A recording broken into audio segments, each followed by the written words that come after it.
presence, Miss Habiba Kahinde. How are you doing today? Hi, I'm fine. Thank you. Thanks. Really nice to see you guys again. So without much ado, I want to welcome Camilla Nontra. Yay! Oh my goodness.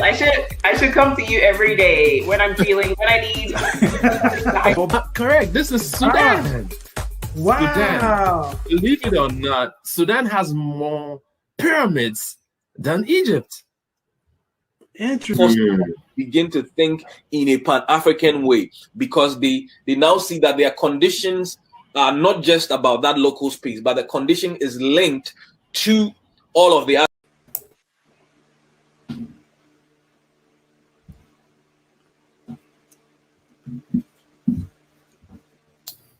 Oh, sorry about that. I had myself muted. But good morning, everyone. Good afternoon, everyone. This is Fred Nontra, and this is a Pan-Africana show. Welcome to this Saturday, the 21st. We start by thanking God. By Him we live, we move, and have our being. And today we have a guest on later. I'm going to hand on to my co-host. How you doing, bro? I'm doing well, man. I'm doing well. So we have a guest coming on, the lovely and talented Miss Kimberly Rose. For those of you who have been following her on TikTok, she is part of a collective of people, much like myself, who are trying to bridge gaps across the diaspora. And she's going to be telling us a little bit about Jamaica and some of her experiences in that aspect as well. So we're looking forward to having her on. I think she'll be on in about 5 more minutes. In the interim, I just want to find out, because I know it's been a while since we've been on. How's everything been going, man? How are you doing? I'm doing well. It's been good on this end. I'm in disappointing news the past couple of weeks. Some tough news about the wars and earthquake in Haiti. Yep. And all that. It's heartbreaking. I'm like, why does Haiti keep why does that keep happening to Haiti? Mm-hmm. We don't understand. We're still limited in our human abilities, but what we can do is pray for them as our brothers and sisters. Pray us up, and any way we can help. Any organization through which you can, a reputable organization, when you send the money, it's going to go to the source, not just use it for selfish means. So yeah, that's what I mean has been going on this end of the spectrum. But how about on your end?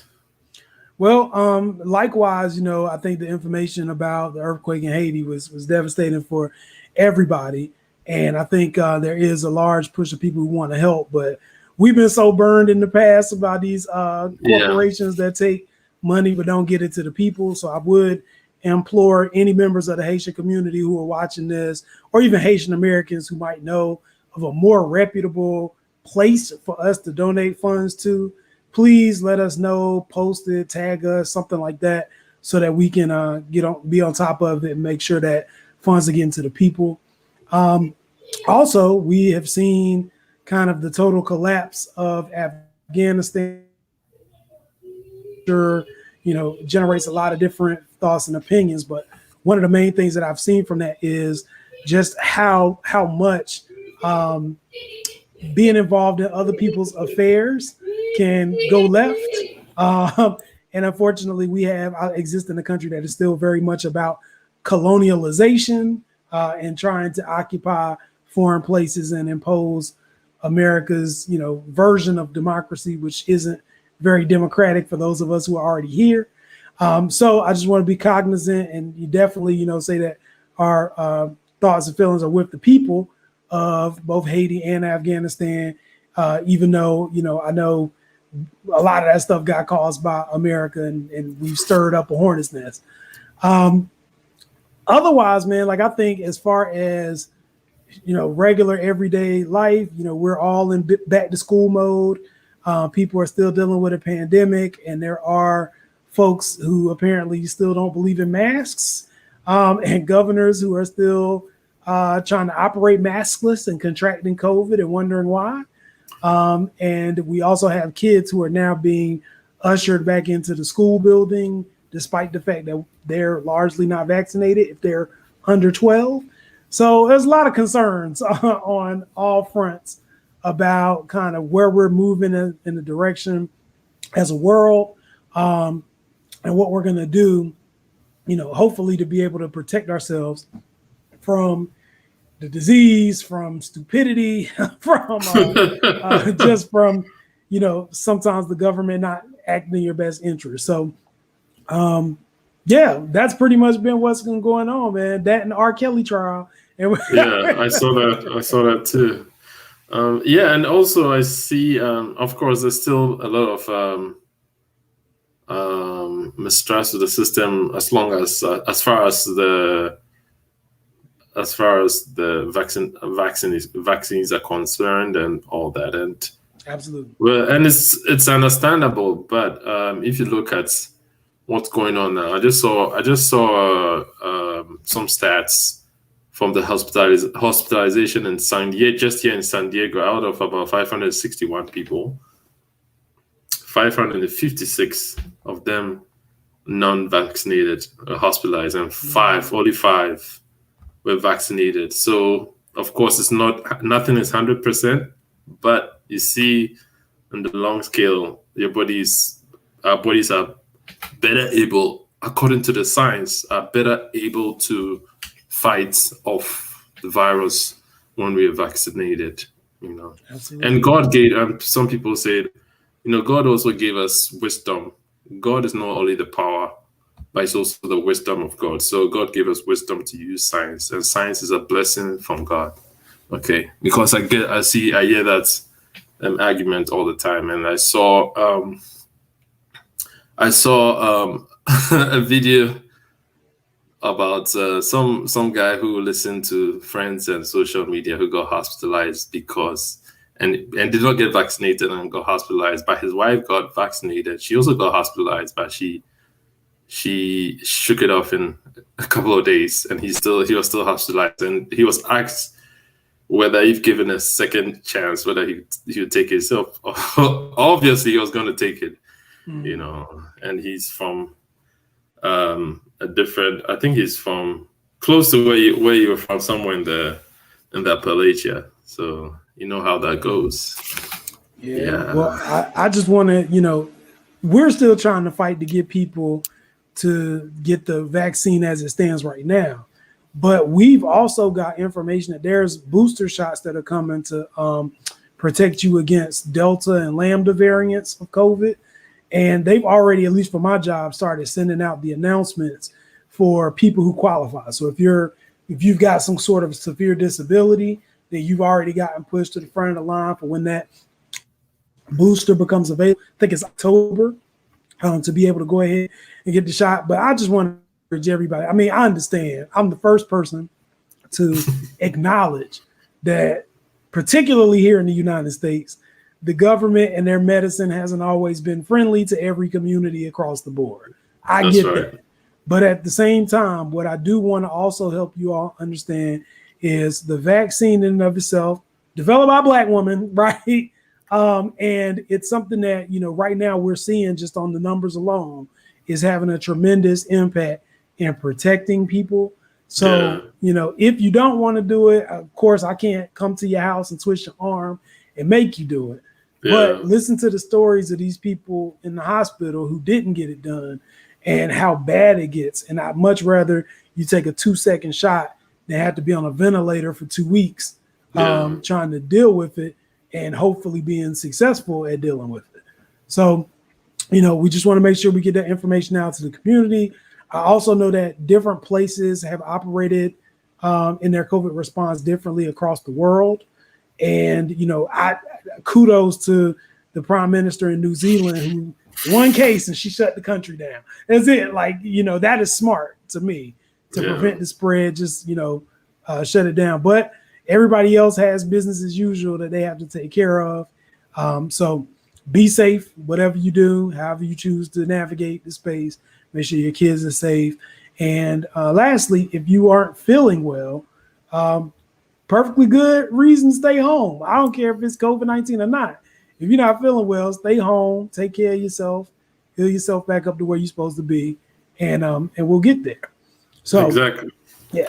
With the slightest symptoms, because it looks like every symptom is part of headache, stomach, any like stomach upset, temperature, body aches. Yes. Whatever, shortness of breath, all of the above. Just make sure you're okay. Take care of yourself. Yeah, and then take the vitamin C and zinc. Absolutely, yes. Yeah. All vitamins need to be on deck and ready. Yeah. Cool. So, all right.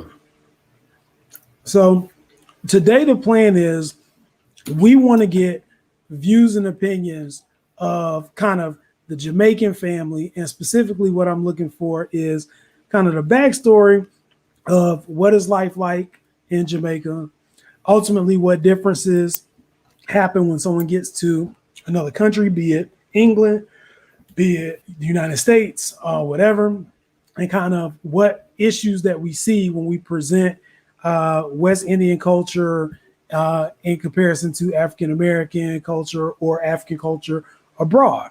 And one of the reasons why we want to have these conversations is because we know for a fact that at least on most social media platforms, there is something called diaspora wars that we are trying to extinguish, right? And it's all based on either something that, some white person said to manipulate you into thinking a group of people think differently than you, or in people's actual experiences when they initially come in contact with Black people from another culture. So what we're trying to do is, have these conversations. At times they may be a little difficult, but we have to understand that, whenever you're talking about Black people, one, we're talking about ourselves. It's not like those Black people over there. We're all Black.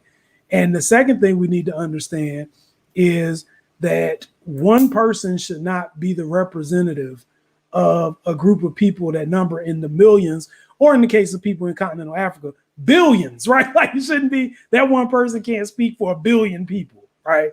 So we don't want to overgeneralize, but we do want to be real about people's experiences and help connect folks on a bigger level as family. So hopefully in the next few minutes, once we get Kim in, we'll be able to talk about these things. But if you have comments or questions, please feel free. I feel like with these kinds of discussions, we always want to have feedback from our audience and our community so that we can help tighten our bonds, because it's nothing worse than wanting to ask a question and not being able to ask, or not feeling like you can get an answer. And likewise, everybody wants to know about everybody else. The thing about Black people internationally is, whether we admit it or not, we all want to know what it's like to be Black people other places. We all want to know that. That's natural, right? So if there's questions that you have, feel free to comment. I will be monitoring just to make sure we don't have any interlopers who mean ill for us trying to comment on these questions. But yes, definitely go ahead and start sending those in. And I know, I don't know if Nadine is watching, but Nadine, if you are, first of all, shout out to you. And second of all, get us right if there's anything we mess up. We're talking about. Yeah. Okay. I see there's a couple of people on. I can't tell who's on, but yeah, she catches us sometimes. So Nadine, if you're on there, definitely comment. Let us know you're on. Whoever is on, give us say hi. So we'll give you a shout out. We like to give a shout out to those of you who support us. We appreciate you coming on. We couldn't have done this without you. Like I said, now we have a couple of thousands of views because of you. And that's on our YouTube channel. On our Facebook, we always have thousands, but on our YouTube channel, it's growing. We have over 200 subscribers, inching towards 300 subscribers.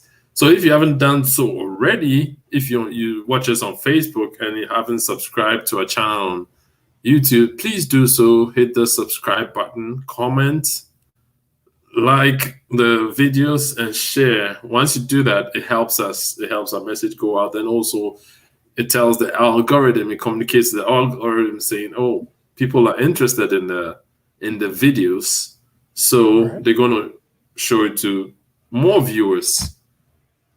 Okay, and when that happens, it goes on and on.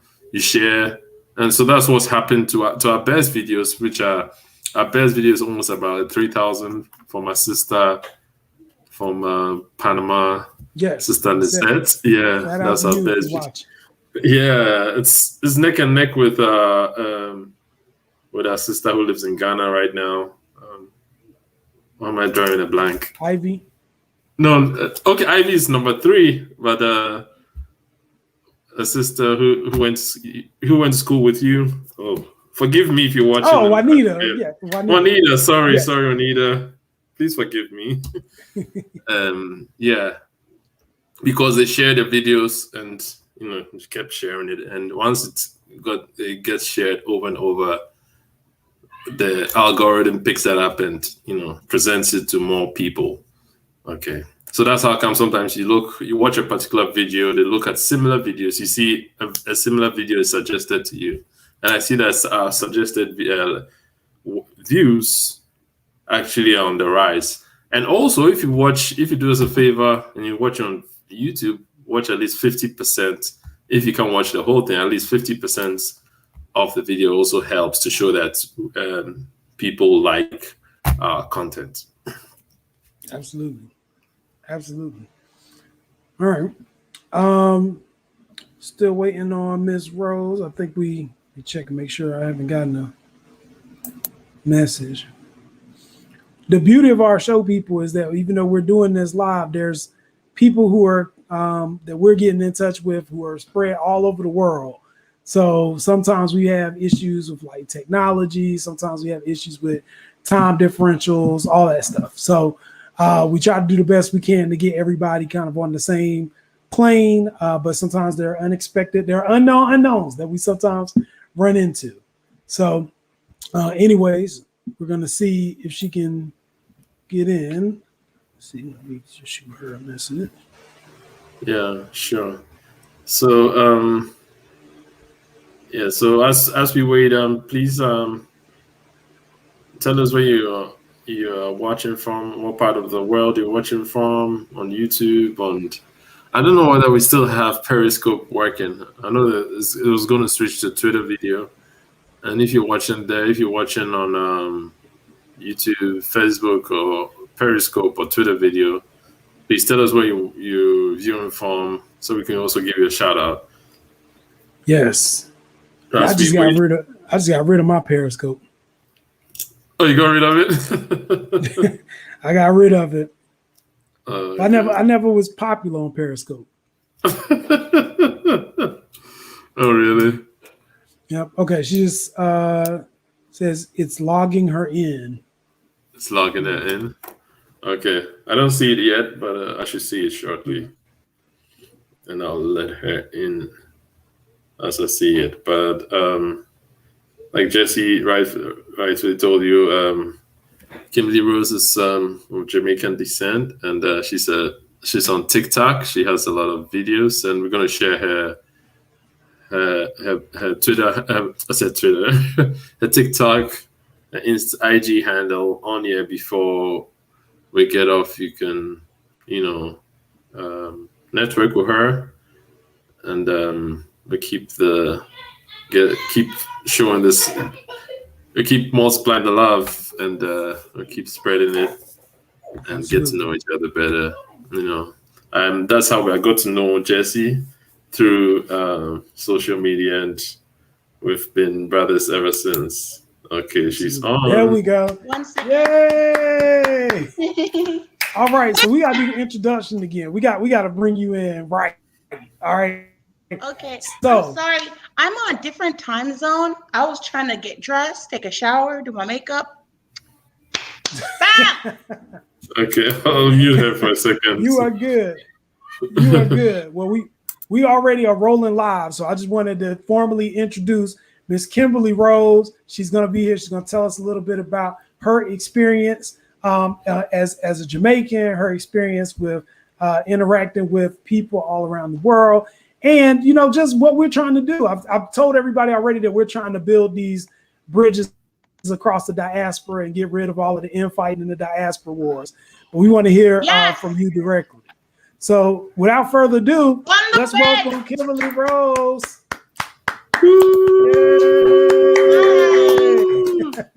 My brightness is all the way down, so I'm sorry.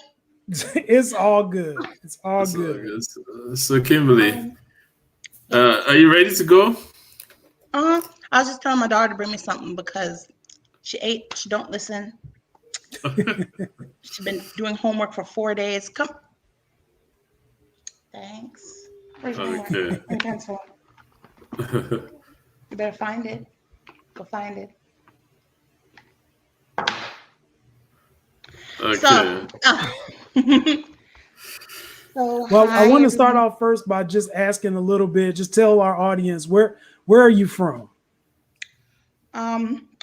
So thing with me is my family is from Jamaica. So I am what's considered an anchor baby. Okay. Remember during the elections, people were talking about, oh, we want those immigrants coming in and having their babies so they can stay. That's what I am. Okay. So during the elections, I found out how a lot of people feel about me. And you know, because I am an American citizen and by birth, but even though I am an American citizen, both my parents are Jamaican. When I was 6 months old, I was sent to Jamaica. Every year until I was 14, I spent half the year in Jamaica. And then when I was home, I wasn't really getting a lot of experience or interaction with people who look like me, but didn't want to deal with me because they said I wasn't Black. I didn't talk Black.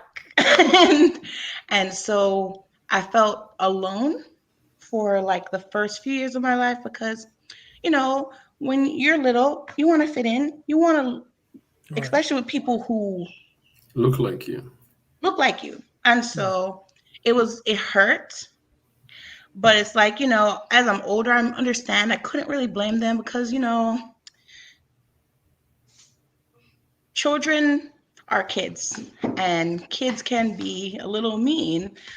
And when, you know, you don't have parents at home telling you that, oh, all Black people are Black, even if they speak in a different language, even if they're different skin colors, even if they don't know themselves they're Black. Like, there's a Black. And honestly, at home, I have a microphone. Honestly, at home, I wasn't getting that at home either because my mom, even though my mom, she's a Black woman, but when I was little, she would, you know, say, I didn't realize at the time that they tell us all propaganda against each other and it spreads through media. And so a lot of people who are in other countries outside of America don't understand how race works in the United States. And so you come from a country where 95% of the people look like you. And when I was little, I had to go out of my way to see white people. Like I really had to go out of my way to see a white person. You don't understand white supremacy in the American sense, because even though we all, because of colonialism, deal with internalized anti-Blackness, and everyone, if you say you've never dealt with some type of anti-Blackness or self-hate due to colonialism, you really haven't done shadow work. Because there were things I used to say. I think you're being dishonest. not even dishonest. You might not even realize, you might not, because you don't know the terms and how it works really in the inner workings, the things you might say and think that are anti-Blackness that you don't realize. Like, so example, I used to always say, I don't like light-skinned men. They're girly. Don't like them. They act like woman. I say that. But, you know, the more I learned about colorism and why people think that and say that, and the effemination of lighter skinned Black men, masculinization of darker skinned Black women, and the fetishization of darker skinned people in general. And I applied that and I started realizing that's some white supremacist that I'm telling to myself. And I didn't see it as being anti-Black because, of course, I was like, I like dark-skinned men. I can't be anti-Black if I like the darkest man possible. But it was the words I was using and the way I was thinking that was anti-Black, because light-skinned men are not more feminine than dark-skinned men. It has nothing to do with your skin color. And that's not being dishonest. That's like not even knowing that colorism, even though it doesn't affect light-skinned people the same way, does in fact go both ways. There is a tit for tat with everything. Well, let me ask you, while we're talking about the subject of colorism. So in Jamaica, do you think that colorism was a thing there? Yes. It is. Okay. Okay. And is it worse? Would you say it's the same as in America? Is it worse? I'd say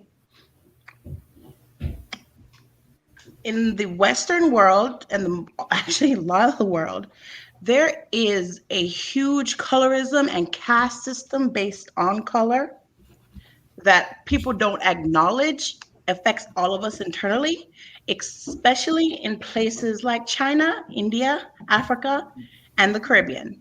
Because if you look at sales of bleaching cream, skin lighteners, the sales are the highest in a lot of parts of Africa, followed by the Caribbean. It is not uncommon to see a bleacher in the Caribbean. And, you know, it used to be something that was looked down upon. And then a lot of artists started putting in their songs that, yeah, like girls were red, or like Cartel bleached himself out and said, you know, my skin clean, like when we use cake soap. Cake soap is used in Jamaica to bleach your skin. And the way we refer to light skin, like when I was little, like all my family, you know, we're different complexions. And even though there's a lot of, you know, people are very mixed in Jamaica, I'm not white. I'm like 1/16 white. So when I was little, I came out red. Come here, Emily. Come here. Like, you see my daughter? I came out red. Okay. And then as I got older, I got darker. And people would say things to me like, Kimberly, is that you? What happened to your pretty clean skin? So we call light skinned people clean skin. Yeah. And I was like, what do you mean? What happened? The sun. So, and you know, when melanin, sun. So like I've been told, you know, I consider myself a dark-skinned woman. But I've been told by people, oh, you're fake dark skin because in the winter I get lighter. I was like, bring out a paper bag right now. I promise I will fail. Even though my camera my camera dimness is messed up right now, even if my brightness was up, I would still be dark. And so, like the issue with bleaching is it is dangerous. It literally rips the melanin out of your skin. People think, oh, it's just putting a little natanola on. No, it's not. Bleachers have a process where they bleach in Jamaica. They literally will put on tons of different bleaching solutions, natanola, bio oil, mix it together, wrap themselves in cellophane, so they cook themselves. They cook the melanin out. Then after it sits for a while, they go in the tub and you just see the black drain out of them.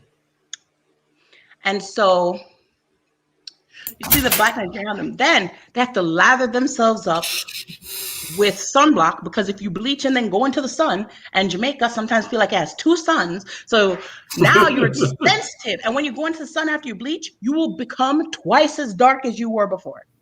So not only do they have to lather up with sunblock, then they have to wear long sleeve shirts, long pants, sweaters, hats in Jamaica. And the thing about melanin is so potent, melanin is so within our bodies that your gum color, everything in your body is affected by the amount of melanin you have. So your gums correlate with your skin tone. So when they smell, you can tell. They think we can't tell for whatever reason, but you can tell a bleacher when you see a bleacher. It's like how your face red, but your lips purple. That is a clear sign that you have stripped the melanin out of your skin. And you know, people will say, oh, it's just a fashion. It's just a fashion. It's cool. You know, I love myself. I'm still black, blah, blah, blah. You love yourself, but you're willing to give yourself skin cancer. That don't sound like love to me. So my family really didn't do things like colorism, but there was a lot of things my mom said to me that as I got older, more with shadow work and stuff, realizing we're very featurist. And that was harder than accepting that I had a colorism problem when it came to men and fetishizing my own men. It was realizing that my mom's saying things like, at least you don't have big yabba mouth like American Black people. Yabba mouth in Jamaica means your lips full. Like it was wrong for me. Like, so, like I suffer from a lack of upper top lip. And so my mom would say that was a good thing. Like, or people would actively fetishize me because of me being raised in Jamaica, being able to speak Patois, or the fact that, so my grandma has hooded eyes and we're mixed with Native. And so, especially where my grandma's from in Jamaica, St. Elizabeth has a large, a lot of people in that area are mixed with the natives of the island. So a lot of us will have slant eyes, as we call it, but we're not Asian. So when people would say things to me like, oh, I love your eyes, they're so exotic, I used to think, oh, that's a compliment. Yeah, that's not a compliment. That's someone giving me a backhanded compliment because you're saying I'm pretty because of the things that you think make me not Black. So that's deep. I'm wondering, so many layers. Given that experience, when you are in America, like how does it differ? How is it different here? No, that is something I experience in my inbox when I'm in America. Okay. Like that doesn't happen in Jamaica because a lot of people have slant eyes. So when I be in America, I realized a lot of Black men who themselves were internally anti-Black and wouldn't consider me Black or would consider me less Black because I'm foreign. That's how people would flirt with me. And when I learned what fetishization was, it started to feel cringy. Because what do you mean? Oh, yeah, I've never had Jamaican before. Mm. Oh yeah, you're exotic.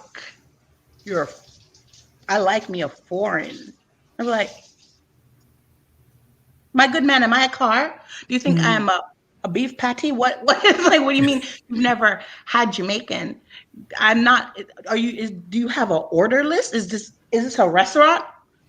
I'm not a delectable Negro, so why are you talking to me like this? So when you realize that what fetishization is, and people are basically, you think, oh yeah, he's a black man. He can't be anti-black. He's dating me and I'm a black woman. But then the wording he's using with me is suggesting, yeah, I find you better than other black women because I think you're not the same as my own black women. Mm. When there's really nothing that much different between Caribbean black people and American black people. Like, most of us are all mixed with a little bit of this and that, some African, a little Native. There's a lot of African American people who look like my family members, who look like my baby, look like my grandma, have slanted eyes. And so I'm not any less black. Mm-hmm. I'm still black. And people confuse the fact that, yeah, I'm Jamaican. I might not be African American, but my ethnicity doesn't change my race. And it's a lot of people don't, it's not just white people who don't understand ethnicity, race, and citizenship are completely different things. Like, even though, my family is West Indian because of the region that the Caribbean is in, we're West Indian isn't a race. It's it's a geographic location. Me being Jamaican, it's my culture. Even though you can be Jamaican as a nationality, you can also be Jamaican as an ethnicity up to the second remove. So I'm first generation American. My daughter's second generation American. If I'm being raised in a Jamaican home, speaking Patois, not being exposed to African American culture, it still sounds funny when, I'm sorry, I learned AAVE from my friends, but when I speak AVE or Ebonics, it doesn't sound quite right because I have a twang. Because of the first language I spoke was Patois. So when, I was little and people would be like, because I lived in Maryland. And so people would be like, why do you talk like that? Why are you talking like that? And so I had an identity crisis when I was like 5 because, again, you want to fit in with other kids. The black kids already didn't like me and told me I wasn't black. And then I'm around, and little things, when you're an immigrant or a child of immigrants, white people descend on you like locusts when they see you're by yourself. It's like it's ingrained in their mentality to try to find a token. And they took advantage, like literally other children my age were taking advantage of the fact that other black children weren't fucking with me to try to,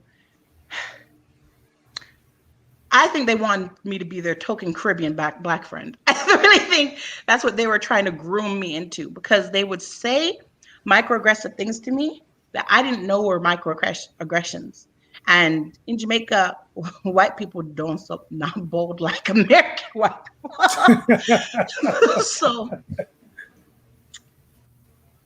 So they would, say things to me that in my head I was like, well, you're fucking stupid. But but I want to fit in. I want to be my friend. So I'm like, oh, Empress. Okay. Huh? This is a family show, so let's try to keep it. Sorry, I'm a potty mouth. Okay. So they say things to me that I thought this is a dunce bat. This is an idiot. So, but I want to fit in. So I'd be like, oh yeah, and act like it didn't bother me. I'd have little white children come up to me. Oh my God, look. I had a tan and we're almost the same color. Oh yeah, we've all heard that one. Or we ran a mile run. No, I'm dark skinned, but I'm pretty sure I still have capillaries. I'm pretty sure I still have blood in my body. Someone said to me, oh my God, Kimberly, I didn't realize Black people could blush. Why is your face red? And so I'm a child, so I knew better, but I didn't know that was a microaggression. And it was slowly making me numb to when people would say racist things to me and try to use me as, or racist things in front of me and try to use me as their token. Like, I can't be racist. Look at Kim, she's Black. But when we're not around other Black people, they'd say things to me like, I mean, you're Black, Kim, but you're not Black.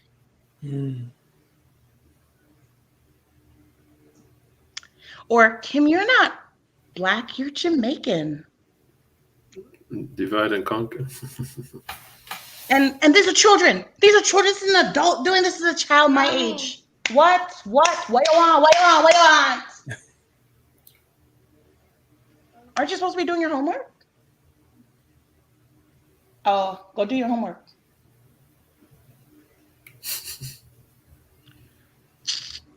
Anyway, so it wasn't till we moved to Tennessee, interestingly enough, when I moved to the country, is when I started making Black friends and started seeing and understanding things and learning stuff, because I found, actually, this is something I realized recently, because I know you follow Indigo. Yep. She was on the show a couple weeks back. Okay, so there's an issue going on recently. You know, Indigo is always for unity, always Absolutely. for Pan-Africanism, always for us uniting. Absolutely. And bridging the gap. And she really encouraged me to let go of past slights and give being united another go. Because for the longest, I was like, I don't really like African American people enough. But I've heard that before. I've heard that a few times. Yeah. Well, I'm curious. Are you saying that this was based on any kind of personal interaction, or is that okay? All right. Interaction. So tell us a little bit about that. Before the white children could descend on me, I had to be ousted. I was made to feel like I wasn't Black. I wasn't Black enough. I didn't fit in. People didn't want to play with me. I didn't talk Black. I didn't act Black. You act white. One time, another kid, Black kid, told me and my brother that we weren't Black because we didn't have holes in our socks. Even though, that's childish. When you're a child, it's like, and, of course I'm not meeting everyone, but I don't have a car. I'm a little kid. School and home and stuff is your world. So if all my interactions in that small space are like that, it's going to have a big impact on how you think and how you view America as a whole. On top of, we already have propaganda and stuff that our parents do teach us. And I found it's not just in immigrant households, it's also in African-American households where parents would say and pass down things to make that were propaganda spread by white people. Good. And, my mom made me think, America is the land of milk and honey. You're supposed to be able to succeed. If anything, you're supposed to be valedictorian in your class. don't bring home no American nigga. That's what she told me. Don't bring home American black boys. But then married my stepdad, who was a black man. But that is another story in entirety. But it's like, so you're growing up, you're hearing at home that these people aren't like you.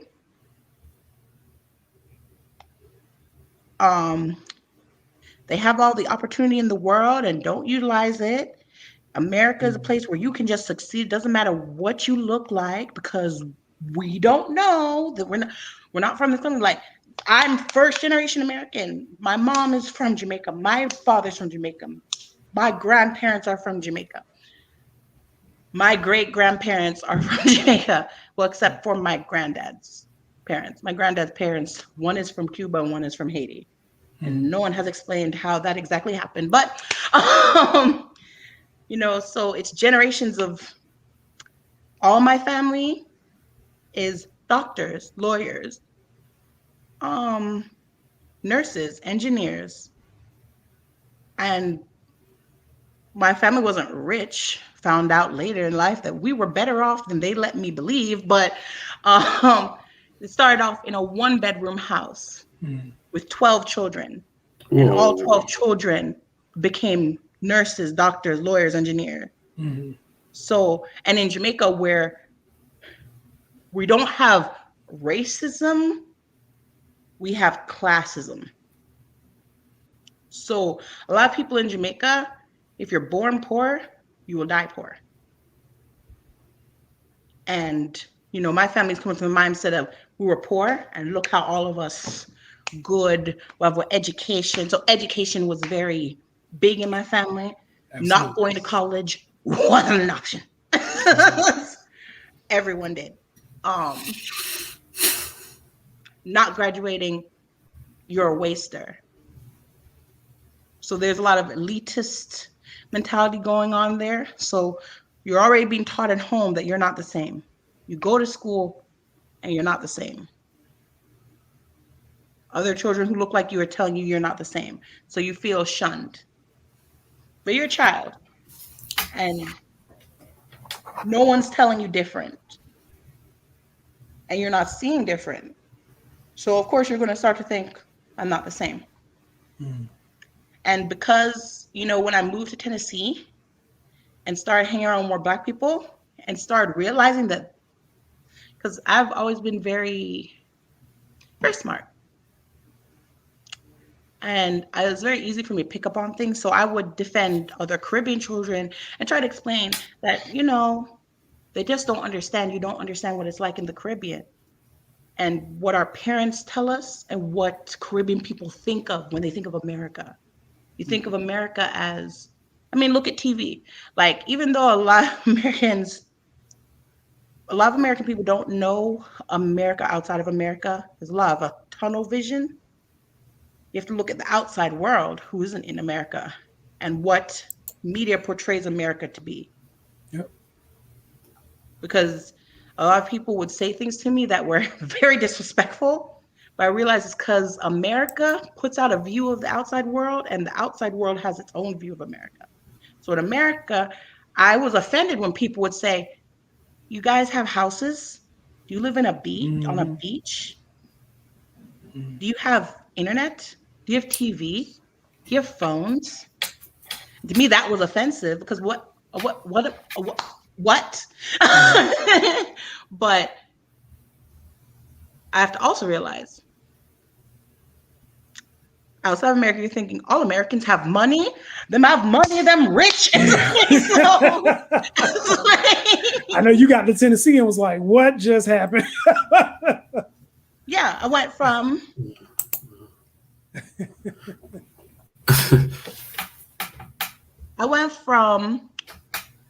being in Maryland, coming down to, first of all, I didn't want to go to Tennessee because I assumed that Tennessee is what taught me the difference between overt and covert racism. Oh yeah. Because they're definitely out front with theirs. Oh yeah. Things were said to me that let me know. Oh no, I wasn't being. Oh, I know where I stand. I know I'm Black. because I moved to Tennessee when I was 14 with my parents because I was in the military. And what city in Tennessee are we talking about? Clarksville. Oh, oh, you were with the real racists. They just put the Confederate Well, right flag beside it because there's roads here that lead to Klan territory. So exactly. Okay, What major city is closer to Memphis side or Nashville? we're 45 minutes from Nashville. Oh, okay. Yeah. So Clarksville. So high school wasn't really a good example. High school is when I made, I was shy, and it's a culture shock for me because I never really fit in with people who look like me in Maryland. And then I come down to Tennessee where language is very different. The N word, the B word, and the H word are used that is a subject, verb, and a noun in the South. And people use it, including children. They use those words. I could say that H over there. I'm talking about a car. Yep. So, and it remains how many people openly use the N word down here and no one checks them. And so I already didn't really understand microaggressions and race relations. And then I come down to Tennessee where white people are using the N-word. So for a very long time, I was like, oh, it's just a 5-letter word. It doesn't hurt me. And I realized the entitlement until I realized people fighting to use the N-word, I was like, nah, that's a little odd. That's a little odd because why do you want to use it so bad? That's when I realized, oh, no, you cannot say it because why do you want to say it so bad? But in high school, I didn't really realize because everyone was using it. The white people, the Asian people, the Hispanic, everyone was using it and interchangeably. And before I moved to Tennessee, I never said the N-word. But I want to fit in with the other high school students. So I started saying, and still to this day, it doesn't really sound right when I say it because I twang. And even though I don't hear my accent, other people hear my accent. So my accent causes the sound of a hard R. So that's what I say. So in public, I definitely do not say because I was like, I don't want to be misinterpreted. But when I really realized how overt racism is in the South is when I had my first job my second job, actually. I worked at a gas station. And like I said, different roads and different exits will take you to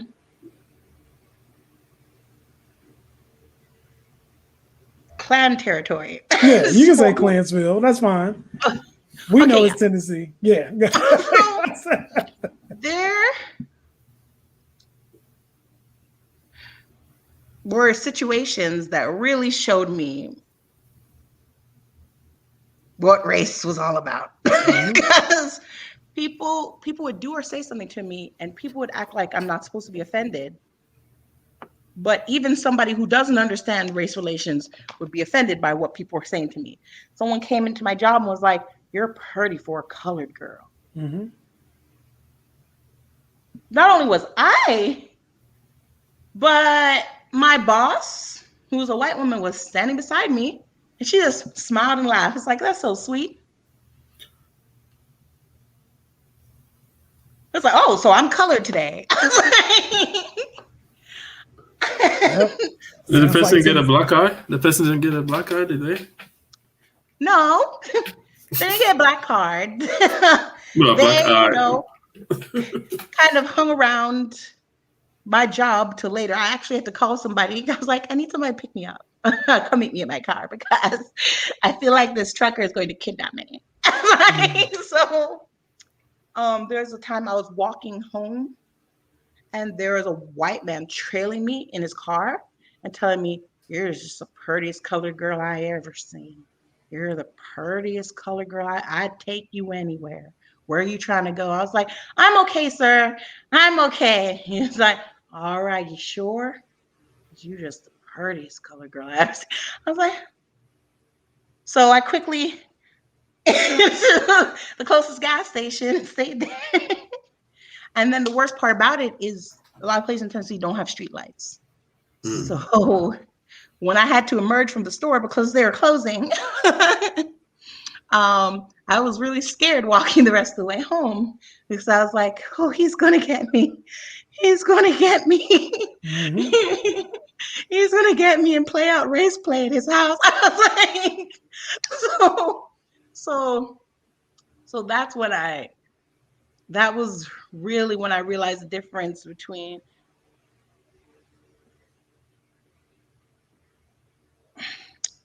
racism that's covert and a microaggression. Because you know how they say in the South, they're like, oh, Southern hospitality, and they think Northern people are rude.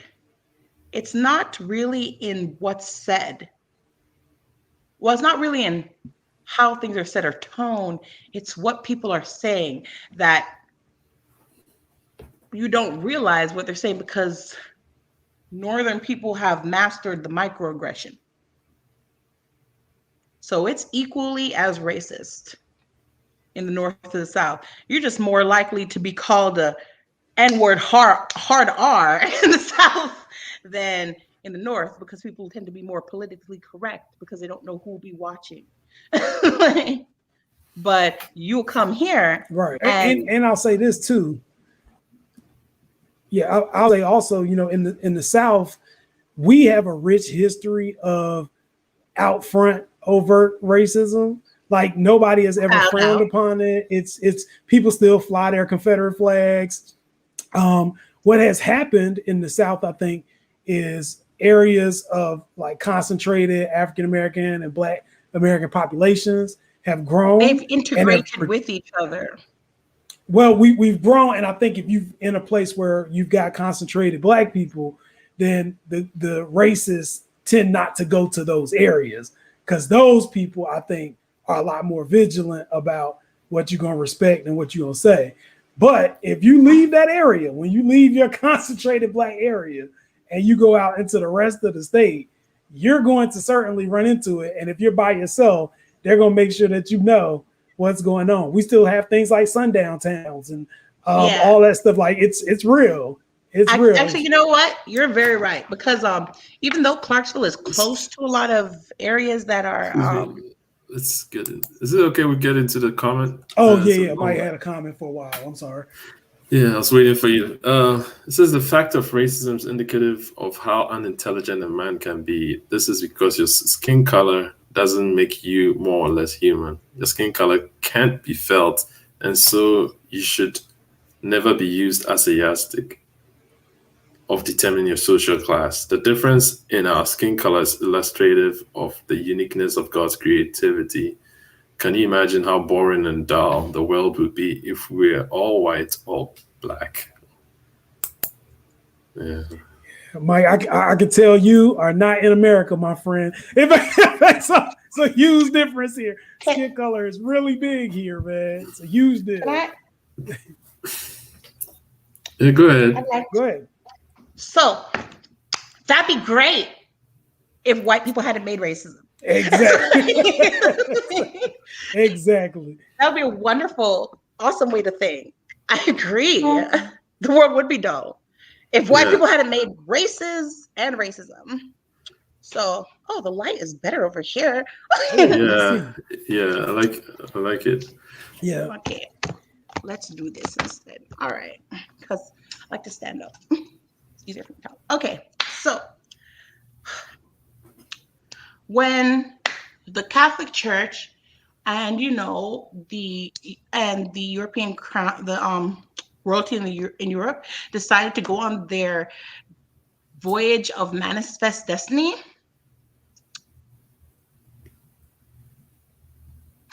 that means they were given permission to go across the world and conquer it by any means, while also deciding to create a racial hierarchy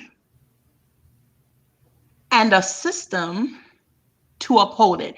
More so in the United States, but pretty much anywhere, any European country colonized, you'll notice either a classism,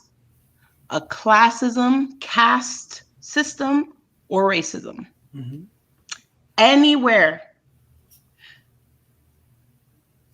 colonization touched, any and everywhere. India, they have a caste system based on color. Even though Jamaica has a class system, a lot of Jamaicans still internally think that light skin and white people are smarter and better than darker skinned people. And that's in a country that's 95% Black. Mm. They're only 0.04% of the people in Jamaica are considered white. And yet people will still not, even though it's not backed up by the law or police, will think themselves, oh, well, I'm going to trust the white man. So in America, it was a lot different because America used the eugenics that had been developed in England, and Charles Darwin evolved it into the screwed up system of white supremacy that as we know it in the United States. Not only did they determine that there were only 3 races, excluding the many different variations of people in the world, they decided there was only 3 races. Caucasoid at the very top, Mongoloid, which is considered Asian, Southeast Asian people, and then Negroid. When they made those classifications, it wasn't a classification based only on power, it was also a classification of humanity. They literally declared people of the Negroid race to be equivalent to beasts. Mm-hmm. That 3/4 of a person thing in the Constitution is directly related to you not being considered a human. Because if you're 3/4 of a man, what are you? They're not cutting you in sections. What is that basically saying? You are below human. When they also did this, they made race equivalent. Our race was made equivalent to a slave. They still haven't rewritten this. They refuse to acknowledge it, even though it's well recorded. Hegel. So Hegel was also responsible for that, and he uses a term which is widely used today. I cringed when I found out the origins of that term to describe people like me and people who look like us from the southern part of Africa, to call it sub-Saharan. Sub-Saharan means subhuman, less than a human. So that's where we get the sub-Saharan Africa term from. So yes. And then that was just talking about Black men, because they use people like the Hottentot, which is an offensive word, and the Black female genitalia that was more common to basically say that Black women were neither human nor even women, which is where misogynoir comes from, and why every time Black people ourselves engage in misogynoir, we are aiding in white supremacy. Because it's one thing to not be considered, a lot of Black women deal with issues of, are we being feminine enough? Are we too aggressive? And it's a lot more harmful than people realize, because that terminology and that definition was used to justify working us in the field with men and brutalizing us, and then also using us as a vessel to live out their carnal desires while maintaining the chastity of their white wives. And even though we're being horribly abused This is one of the things that makes me so angry when white women say they have nothing to do with white supremacy. These women would take our abuse as a way to be jealous. A way to say, oh, we're stealing your men. They would take it out on female slaves when their husbands would rape us, punish us, mutilate us, abuse us. And then to this day, they still do it by trying to take our men and insisting that we're jealous because we didn't even want their men. They complain about us not wanting them to wear black hairstyles, but the chignon rule was created by white women because they said we were seducing their husbands with our hair. So I can't wear my hair. I can't not wear my hair.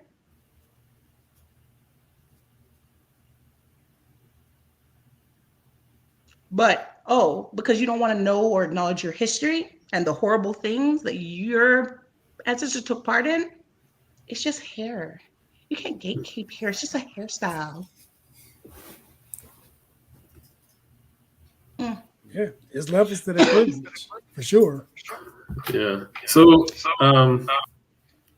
Empress, what do you think? What are some practical ways we can bridge that gap between, in your opinion? In my opinion, a lot of what would help with it is actively listening to each other and not taking the defensive route. And this is on all sides.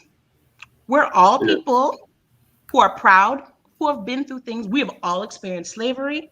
We all had to fight for our freedoms. No white people gave us our freedom. I don't care what they want to say. Yeah. So an issue I found that usually gets me angry is when I'm infantilized. And I realized that a lot of American people in whole, not all of the American people in existence, but every person who is born and raised in America has this first world mentality and a tunnel vision where, you're a first world, you're America. America's number one. So sometimes people will talk to people without realizing it, or sometimes intentionally, because I've been called a dirty Jamaican before, as though we are lesser or simple. And I'm an intelligent person. I am not a simple person. So to tell me about my culture or to inform me and invalidate me is the same thing white people do to us in this country. So it doesn't help when we do it to each other. Absolutely. And like I was saying with Indigo being the one to really show me that a lot of it is white people, and it's also us too. We can all admit we've either done, said, or reacted badly to someone telling us about our culture or insisting they knew more about our culture than us. And also, me reaching out my hand and being an ally with you doesn't mean me turning my back on my culture, my identity, and myself. Like Absolutely. What recently happened on Indigo's page with people getting upset and saying that she was fake because she reacted to someone trying her food from her country and saying that. Because it was more than language, it was body language and facial expression. And anyone's going to react badly. Before I understood that AAVE is more than dialect, it's more than tone, it's more than words. African American people speak with their face. And the face will tell you whether something is meant in a disrespectful way, curiosity, it conveys many things. And when I was young, I didn't know this. Because in Jamaica, when someone says something to you, they mean it.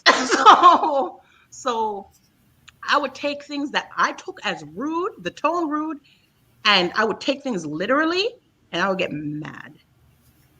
Like, I had my own experience where, we all have our own food. So I went to school and I can cook. So I made myself ackee. And I was at school eating ackee. And someone came and was like, the f is that? And I was like, my face got hot. Cause but luckily I made Black friends by that time.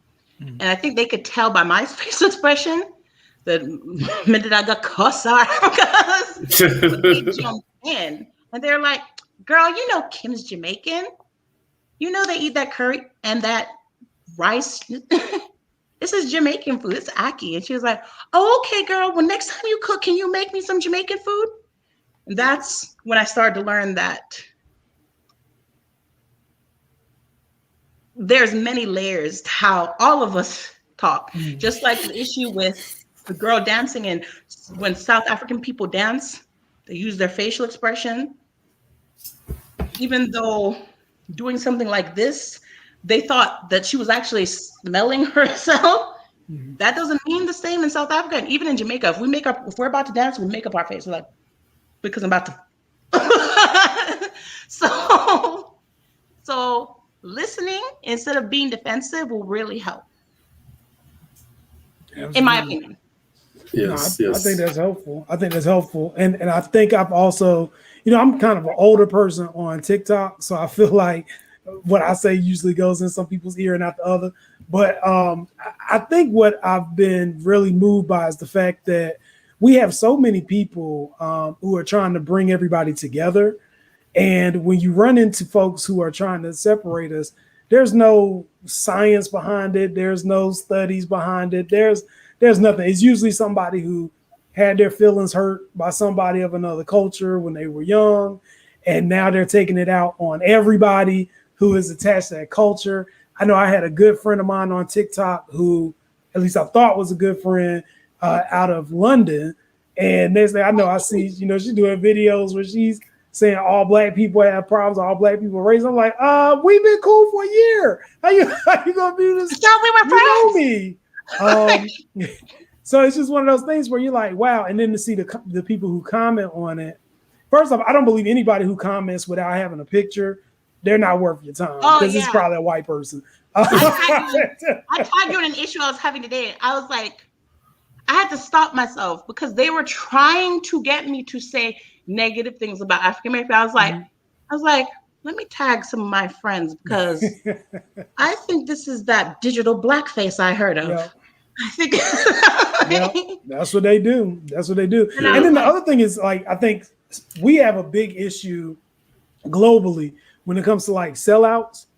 There are some people who get a benefit and an advantage from being that Black friend of the white community, and they just like to dismantle us. What does the game need to work? Tokens. Yeah, I mean, I feel like it's a trauma response, right? Like, I feel like you see what happens on a daily basis, so you figure as long as I'm closer to white people than Black people, then they'll be the ones dealing with the issue, and I won't have to worry about it. And white people are going to support it. Why? Because what do you need to win in a game to keep going? A couple tokens. The more tokens you have,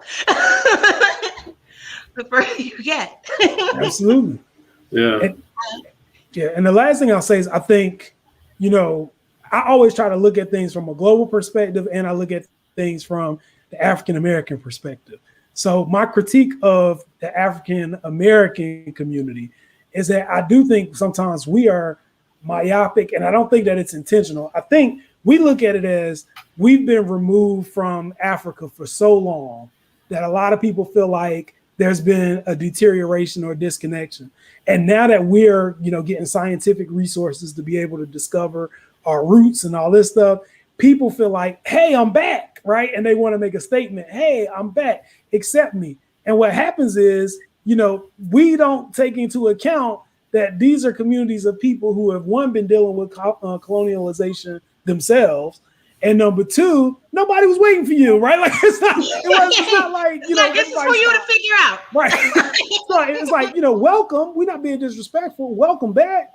But don't commandeer other movements and other things that are going on just because you're here. And I get it because I've seen both sides. It's like I finally have an identity and I can finally be proud and be part of something. But then people will come in the chat rooms or TikToks or whatever and be like, hey, and just basically take that American flag out. Hey, I'm here. Everything she sees. Number one. And I can say I always critique myself. I always critique my people. And I always tell people, now, I'm Black before I'm anything else. Absolutely. But I'm also Jamaican. So if I'm talking to other Jamaicans, I respectfully ask other people not to butt in because you could butt in on the wrong part. And when everyone starts to cuss you, I can't protect you. Absolutely. And I've had a few things happen because, like what I say, my family is Jamaican. When I go to Jamaica, I don't go to tourist area. I go home. So you don't know who I know. You don't know how they think and how they feel. And not all Jamaicans are willing to listen because we have a saying in Jamaica, we say we're lickle, but we're talawa. And that means we're hot-headed. Because once I get mad, once I get mad, I am not coming down. My mother's a mad woman. I am a mad woman. So once I get going, now at the end of the day, if I'm talking about issues I have with other Black people, other Black cultures, it's not for white people to interject. Absolutely. And I will curb them quickly. And I advise other Black people to do it too, because I've seen Jamaican people let white Jamaicans talk down about Black American people. It's like, no, don't do that. Because even though we live from the same country, at the end of the day, we'd have to chase them out to a blood clot country. So letting them talk down on another Black person does make you a coon. So, Empress, we're running out of time here. I had to look at the time. I didn't see how far we're going. Then already an hour into this discussion. But before we let you go, I want to switch a little bit to Jesse's. I like to tease Jesse like his favorite topic, but all of our favorite topic is on food. So, what are some good? What's your favorite Jamaican dish? A person like me love my belly. So, I love curry of all types. I love curry goat, Curry mutton, chicken. curry chicken, tripe. Curry tripe is good. I just got some mutton yesterday from the store. Curry tripe. Tripe is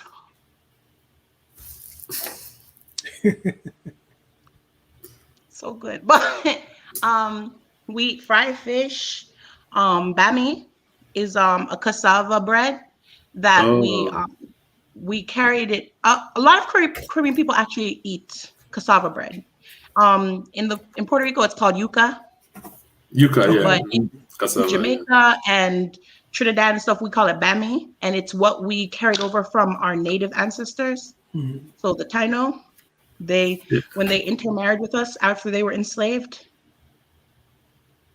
it became part of our culture. We use that for fufu too. Yeah, sprat is good. It's a very small fish, and we fry it. Brown stew chicken, oxtail. Yes. Oxtail. Cocoa bread, yellow yam, ackee and saltfish. Yes. The list is unending of things I can eat and want to eat now.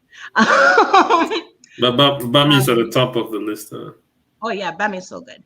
And a lot of times when we're little, I remember I used to love going to Jamaica and we get bag juice. Bag juice, I guess, is like the equivalent of, how suck or how Americans have it. They have the ice cup thingy, but we have it in bag. Yeah.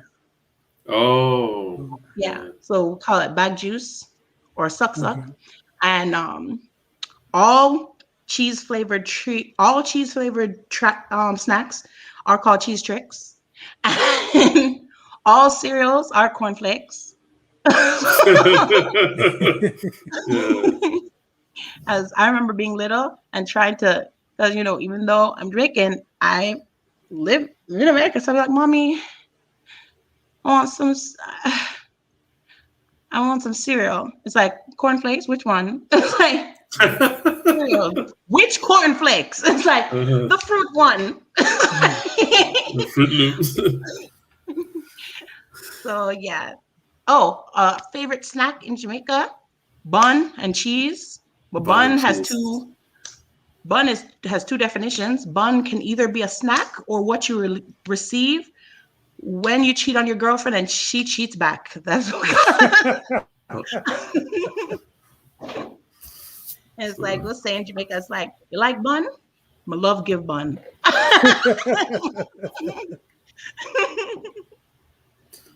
All right.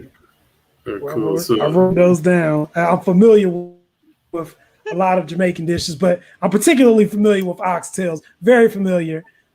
Enjoy them very much. As much as I can get. Yeah. If you ever go to Jamaica, make sure you try Manish water. I'm not going to tell you what's in it. Is that Manish water? Yeah. It's a thing. I realized I was watching a TikTok. This is the last thing I say. A lot of people from other cultures, when we eat things that we know is something y'all don't eat, we always watch you. Like, try it. What is it? Don't worry, I'm not gonna tell you. Just try it. Yeah, but it was nice having you. I hope I can come on again. Sure. It went by fast, and it does go by fast. Sometimes when people are like, "Oh, we're gonna talk for a while." With the time mix up, because I live in Tennessee, so I was like, okay, I have time. Enough time. I'm good, man. I'm good. Getting dressed, and then as I picked up my phone and I see it says, "Are you ready? We're ready for you." I was like, "You're ready for me?" So I was like, "Oh," and like 5 minutes because I was in my towel. Well, yeah, don't go anywhere. Even though the show's ending, we can still talk a little bit after the show.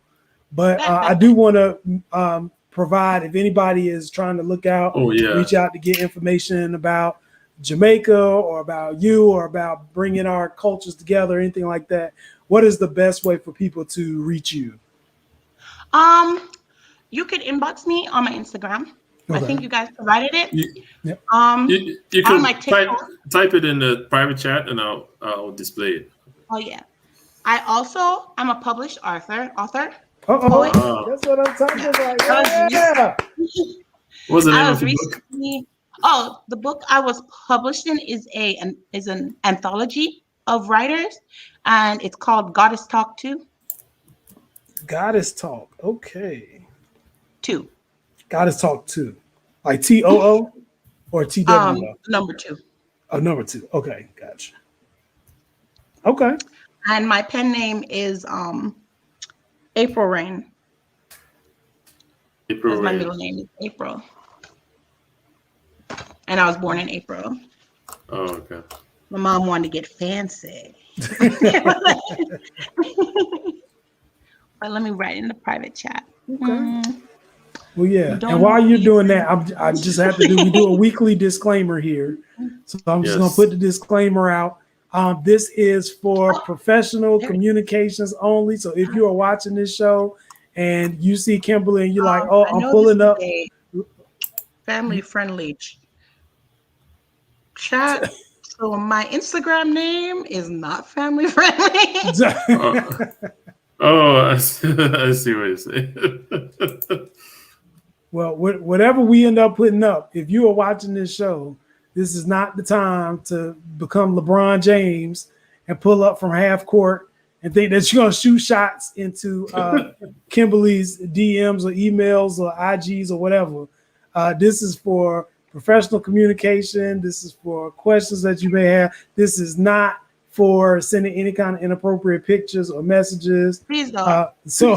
So I'm just putting that out there right now because we don't know. We can't control who's watching. We don't know if the guy from Clarksville, Tennessee, is watching. Yes, I mean, in my life, I've experienced a lot. Like, people will, like, I know that some people, when they think you're pretty, they'll stare at you.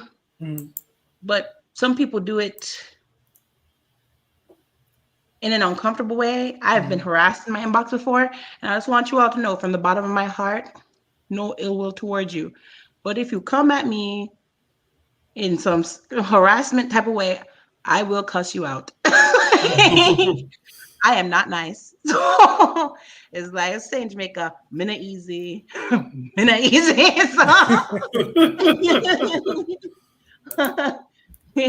So Yes. for the sake of us all, just, come to me respectfully. I'll come to you respectfully. Absolutely. Don't come inbox with your extraness, because we'll get extra. We'll get extra. Yes, best behavior only, please. Best behavior. And so for everybody, if you haven't done so already, please make sure that you are following us on Instagram at The Pan Africana Show, following us on Facebook at Pan Africana presented by Afriscope. And if you are interested, if you are a Black person anywhere on planet Earth or beyond, I don't know, I'm not going to limit us. If you're a Black person anywhere in the Milky Way and you have something to say and you want to come on the show and talk to our community, we would love to have you. Just send us a message. And always remember, I'm not the only, I'm not the point of reference for every Jamaican. Absolutely. Different Jamaicans have different experiences. Some Jamaican who have never been to the US will have a different perspective than me.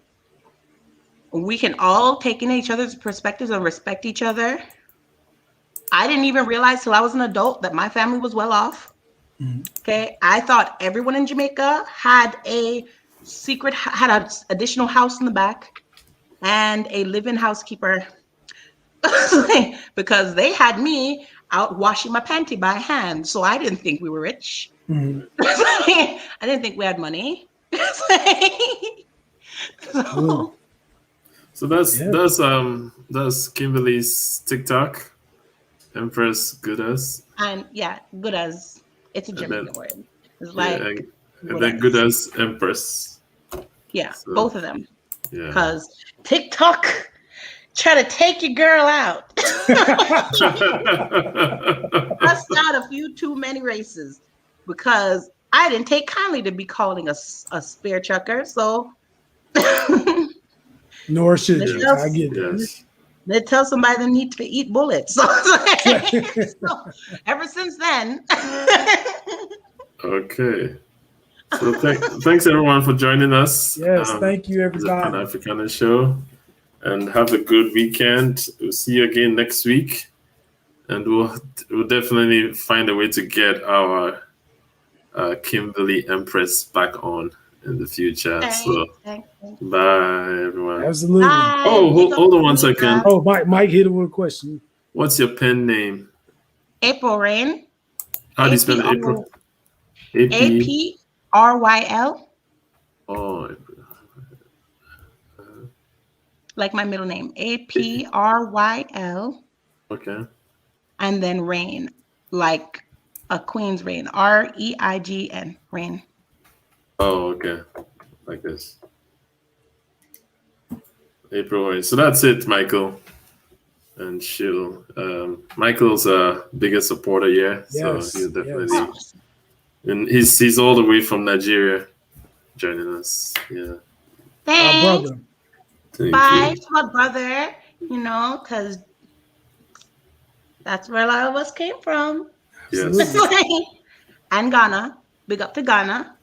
And France on Nigeria. out. Shout out to Ghana. And all parts of Africa, because we're all related. Even though some of you, all of us, can be problematic. That because people forget that there wasn't only the transatlantic slave trade. Slaves also were taken from the east and north of Africa. Yes. In case people keep wanting to spread the falsehood that False only narrative. West Africans were traded. That's right. All right, take care. Bye, everyone. All right, bye everybody. Bye. Let's stay Kim, on. hold on, Kim. Oh, I'm